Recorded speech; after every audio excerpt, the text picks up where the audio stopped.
Welcome to my channel. Thank you guys for tuning in. And today I have an exciting new watch for everyone. As you can see on the box, it's a Steeldive and it's one of the newer models for 2020. Now 2020 is going to be an exciting new year for Steeldive. They do have a few new products on there. Personally for me, the only Steeldive I've purchased was the SD1970 or the 6105 Homage. I do have a new model en route as we speak. Personally, I feel their designs are a bit dated, but again, that's my opinion. They do have a few nice pieces, and they also have a few pieces that are not so nice. Again, my personal opinion.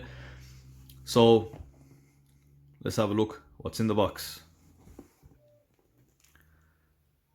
Welcome to the 2020 6105. So it's not a new watch per se, however it's a new color option. Now Steeldive have taken their sweet time to come up with different colors.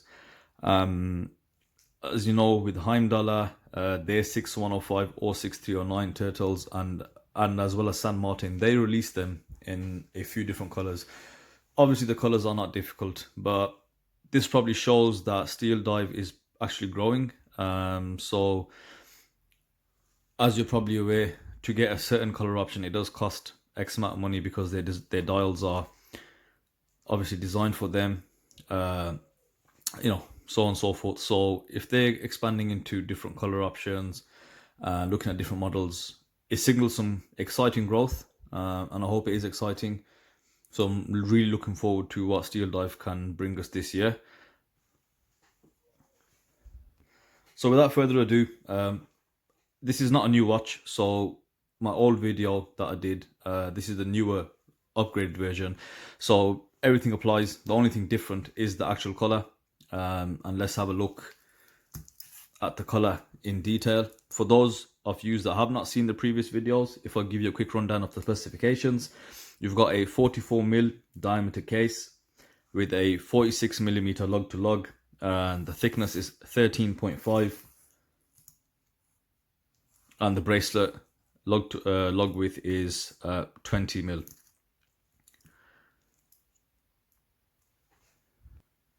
Just quickly running through the specifications. Again, this is for the benefit of people that have not seen my previous videos. You do have ceramic bezel inserts. You've got a sapphire crystal. You have a signed crown, and the case back stainless steel with the Steeldive logo. Now this model I ordered with the stainless steel bracelet. Let's touch upon that first. So my first ever video, and I actually believe it was the first video on YouTube regarding these watches, the bracelet has not changed at all, and this was for me by far the weakest point of the watch. Looking at it, the fitting is not the best,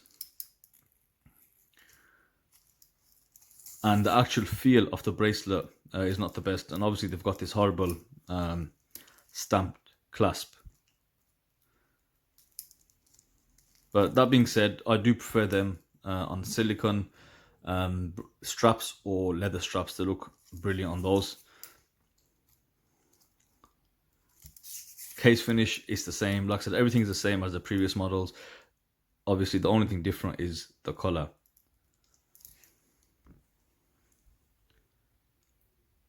So what do we think? Well, straight away you notice the dial is a sunray green dial. Now for those of you that follow my channel know I absolutely love sunray dials.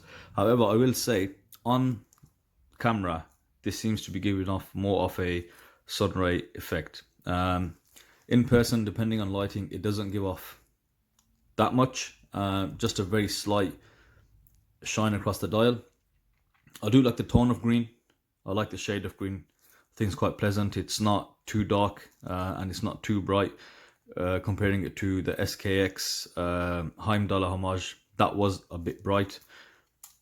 The ceramic bezel insert is a dark green, a great contrast, and of course the chapter ring is a matte plastic chapter ring.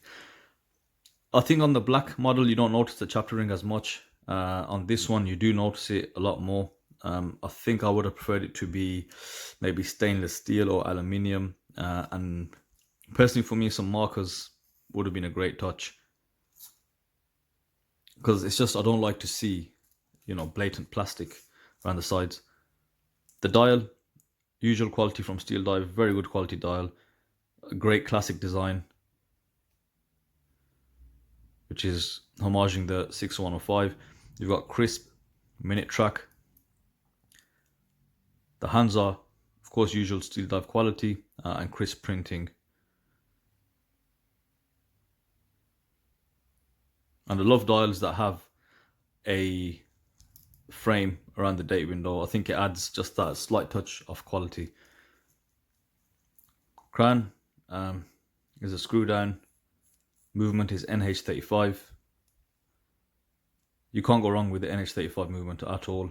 Awesome combination to have in any watch, really.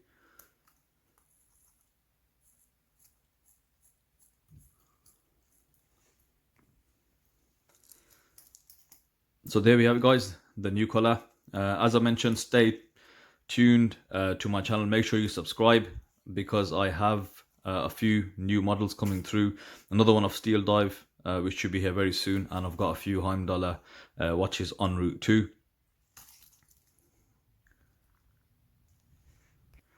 Now, I do want to mention something, which is going to be a slight negative, and as you know, I like to keep my reviews honest and open. So they do have quite an issue with QC, with the quality department regarding this. So what I found, because they've upgraded a couple of things, the newer coinage bezel, they don't all operate the same.